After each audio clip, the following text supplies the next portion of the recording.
কথা এইখিনিতে কৈ থওঁ, এই চাইকেলখন মই 1500 টকা দি কিনে কিনিছিলোঁ আৰু টাউন চাউন যাব লাগে সেইবাবে কিনিছিলোঁ।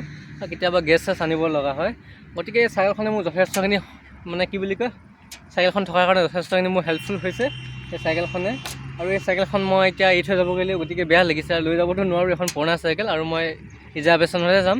গতিকে এই চাইকেলখন মই এজন লগৰে পাইছোঁ, সেই লগৰজনক মই বেছি থৈ কিনে যামগৈ। কিমাননো পাম, 500 টকামান দিব চাগে, কিবা এটা আৰু ৰাস্তাত খাবলৈ পৰা হ'ব। আৰু এটা কথা এইখিনিতে কৈ থওঁ, চাওক মই গুজৰাটৰ যিডোখৰ ঠাইলৈ গৈছোঁ, এই জেগাডোখৰৰ নাম হৈছে চুৰট।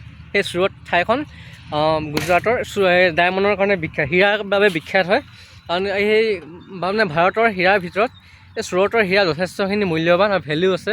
আৰু মই সেইখিনি কথা আপোনালোকে ইউটিউবত চালেও গম পাব।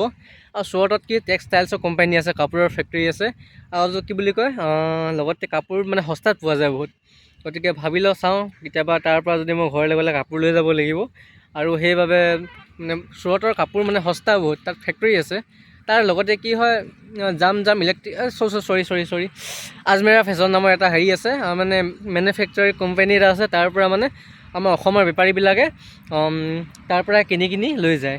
এই দোকানখনৰ নাম হৈছে মই পাহৰিলোঁ এতিয়া অলপতে কৈছিলোঁ, গ'লে মানে আকৌ এবাৰ কৈ দিম বাৰু। আজমেৰা ফেশ্বন গ'লে মানে মই দেখুৱাই দিম, তাৰ ওপৰত এটা ভিডিঅ' বনাম, আপোনালোকে যদি চাই গম পাব। আৰু এতিয়া বৰ্তমান মানে সন্ধিয়া হ'লগৈ অলপমান, কি বুলি কয় আপোনালোকে কালাৰটোৰ পৰাই গম পাইছে। আৰু চাইকেলখনত বহি আছোঁ, আৰু চাইকেলখন যিমান পাৰোঁ এইখন চাইকেলত 2-3 দিনমান মানে চলাই কিনে অলপমান জেগাবিলাক ফুৰি লওঁ। আৰু মই বহুত দিন চাইকেল চলোৱা নাছিলোঁ, কেতিয়াবা মাজে সময়ে চলাওঁ। আৰু আজি মানে চলাই আছোঁ, অলপমান মানে ভাগৰো লাগিছে। এতিয়া গৈ কিনে ক'ল্ড ড্ৰিংক খাই কিনে আৰু ৰেষ্ট কৰিম ৰুমত, তাৰপৰা খানা চানা বনাব লাগিব। ভিডিঅ'বিলাক দীঘল হ'ব পাৰে, চৰি হা।